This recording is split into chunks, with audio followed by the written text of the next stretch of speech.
بسم اللہ الرحمن الرحیم۔ السلام علیکم۔ اسلامک لائبریری میں آپ سب کو خوش آمدید کہتی ہوں۔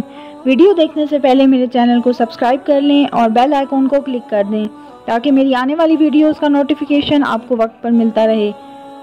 آج کا میرا موضوع ہے حضرت نوح علیہ السلام کی اولاد اور ان کی اپنے بیٹوں کو وصیت۔ آج کل زمین میں انسانوں کی جتنی اقوام ہیں سب نوح علیہ السلام کے بیٹوں سام، حام اور یافس کی طرف منسوب ہیں۔ حضرت سعید بن مسیب رحم اللہ نے فرمایا ہے حضرت نوح علیہ السلام کے 3 بیٹے تھے، سام، یافس اور حام، اور ان تینوں کے 3 بیٹے تھے۔ سام کی نسل سے عربی، فارسی اور رومی وجود میں آئے۔ یافس کی نسل سے ترک، کالبا اور یاجوج ماجوج پیدا ہوئے، اور حام کی نسل سے قبطی، سوڈانی اور بربر اقوام ہیں۔ ایک قول کے مطابق حضرت نوح علیہ السلام کے یہ تینوں بیٹے طوفان کے بعد پیدا ہوئے تھے۔ طوفان سے پہلے ایک کنعان پیدا ہوا تھا جو کافروں کے ساتھ غرق ہو گیا تھا، اور دوسرا عابر پیدا ہوا تھا جو طوفان سے پہلے ہی فوت ہو گیا تھا۔ صحیح بات یہ ہے کہ حضرت نوح علیہ السلام کے تینوں بیٹے اپنی بیویوں اور والدہ سمیت کشتی میں موجود تھے، جیسا کہ تورات میں اس بات کا ذکر موجود ہے۔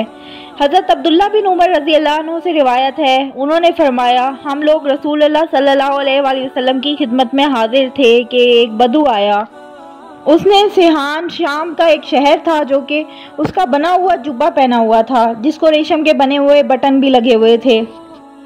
اس نے کہا تم لوگوں کا ساتھی حضرت محمد صلی اللہ علیہ وآلہ وسلم شاہ سواروں کی اولاد، شاہ سواروں کو جدی پشتی معزز لوگوں کو یعنی ذلیل کر دینا چاہتا ہے، اور گڈریوں کی اولاد گڈریوں کو بلند کر دینا چاہتا ہے۔ نبی صلی اللہ علیہ وسلم نے اس کا جبہ گریبان سے پکڑ کر فرمایا میں تجھے بے عقلوں کا لباس پہنے ہوئے دیکھ رہا ہوں۔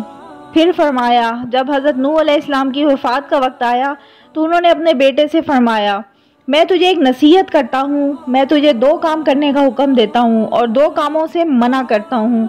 میں تجھے لا الہ الا اللہ اختیار کرنے کا حکم دیتا ہوں۔ اگر ترازو کے ایک پلڑے میں 7 آسمان اور 7 زمینیں رکھ دی جائیں اور دوسرے پلڑے میں لا الہ الا اللہ رکھا جائے تو لا الہ الا اللہ والا پلڑا زیادہ وزنی ہونے کی وجہ سے جھک جائے گا۔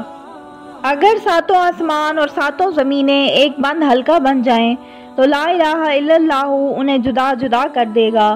اور میں تجھے سبحان اللہ و بحمدہ پڑھنے کا حکم دیتا ہوں کیونکہ یہ ہر مخلوق کی تسبیح ہے اور اسی کی برکت سے مخلوق کو رزق ملتا ہے۔ اور میں تجھے شرک اور تکبر سے منع کرتا ہوں۔ میں نے عرض کیا اللہ کے رسول صلی اللہ علیہ وآلہ وسلم اس شرک سے تو ہم واقف ہیں لیکن تکبر کا کیا مطلب ہے؟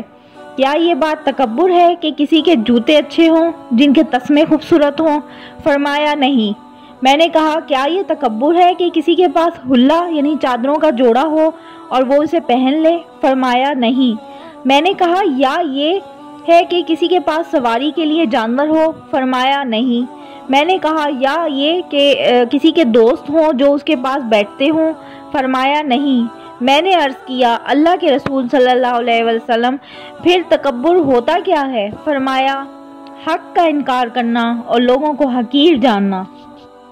حضرت نوح علیہ السلام کا بیٹا آغوش نبوت میں پرورش پانے کے باوجود ایمان نہ لایا اور بالآخر عبرتناک انجام سے دوچار ہو گیا۔ اس سانحے کی گہرائی میں جائیں تو معلوم ہوتا ہے کہ یہ بری صحبت کا انجام بد تھا۔ آپ کا بیٹا کافروں کے ساتھ رہنے سہنے کی وجہ سے ایمان قبول نہ کر سکا اور کافروں کے عقائد و اعمال پر کاربند ہو گیا۔ ان کی بری صحبت اس کے لیے زہر قاتل ثابت ہوئی اور اس کا انجام ذلت اور رسوائی کی صورت میں نکلا۔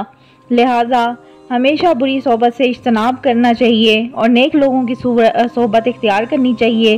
رسول اکرم صلی اللہ علیہ وآلہ وسلم نے نیک لوگوں کی صحبت اختیار کرنے کی ترغیب دیتے ہوئے برے لوگوں کی صحبت سے ڈراتے ہوئے درج ذیل خوبصورت مثال بیان فرمائی ہے۔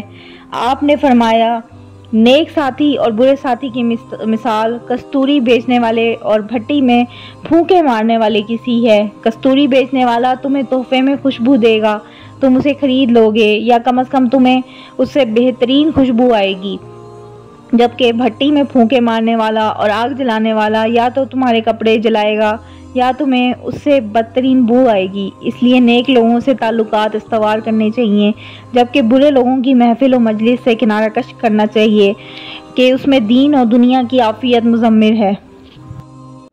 امید کرتی ہوں آپ کو یہ ویڈیو بہت پسند آئی ہوگی۔ اگر آپ کو ویڈیو اچھی لگی ہے تو پلیز میرے چینل کو سبسکرائب کر دیں، لائک کریں، شیئر کریں۔ اللہ حافظ۔